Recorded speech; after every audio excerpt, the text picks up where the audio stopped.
श्री असाउद्दीन ओवैसी जी।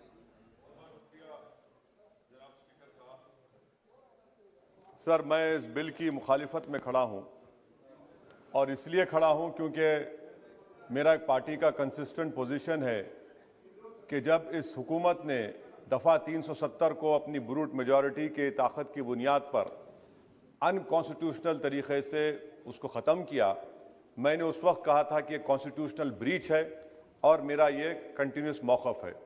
Sir, मैं इस bill की मुखालिफत इसलिए भी करता हूं क्योंकि इसी ऐवान में खड़े होकर वज़ीर दाखिला ने कहा था कि ये हुकूमत जल्द से जल्द रियासत जम्मू कश्मीर के स्टेटहुड को बहाल करेगी।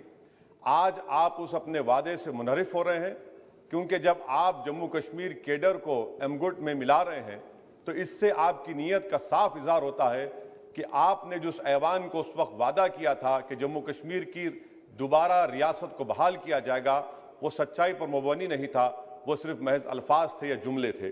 तीसरी बात यह है कि सर, एक ऐसी रियासत जहां पर मुसलमान तनासुब में ज़्यादा हैं मगर पहले से अफसरशाही में उनका तनासुब बहुत कम था। मैं आपका आदाद शुमार आपके सामने रखता हूं सर। 24 सेक्रेटरी के पोस्ट हैं जिसमें से सिर्फ 5 कश्मीरी मुसलमान हैं। 58 IAS के पोस्ट में सिर्फ 12 मुसलमान हैं, यानी 17.24। 2011 की मरदमशुमारी के मुताबिक सर जम्मू कश्मीर में 68.31 मुसलमानों की आबादी है और 28% हमारे हिंदू भाइयों की आबादी है।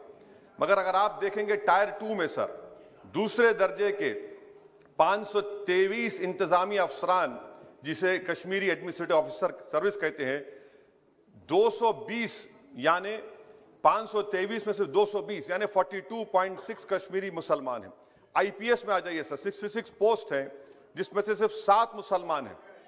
दूसरे दर्जे के अफसरान में 248 में 108 यानी 43.54% मुसलमान हैं। अब आप मुझे बताइए कि आप क्या करने जा रहे हैं। अच्छा सर, यहां पर यह कहा गया कि कश्मीर बड़ा बैकवर्ड है। कश्मीर का खित्ता बैकवर्ड नहीं है, ये आपकी गलतफहमी है और आपके जो दिमाग में जो फीड किया गया है वो नफरत की बुनियाद पर। सच्चाई यह है कि इस खित्ते में गुर्बत की सतह से नीचे का तनासुब 10.31 है और पूरे भारत में 21.92 है।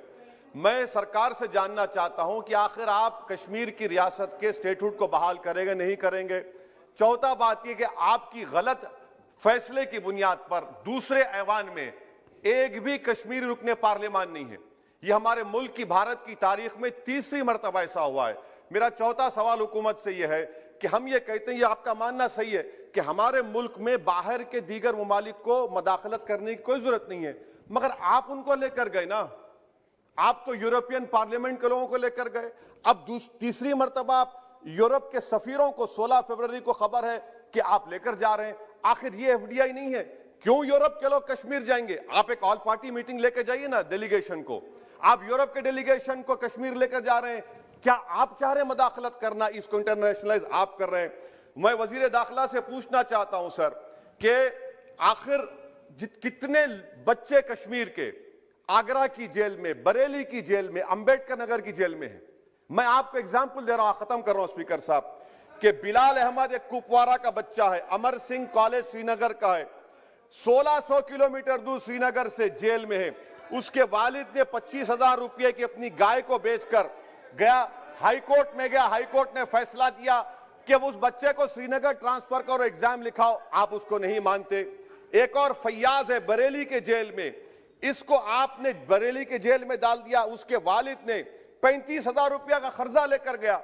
अब बताइए आप, नवीद है बारामुल्ले का, कहां से ये अपनी जमीन बेचकर उसके वालिद गए।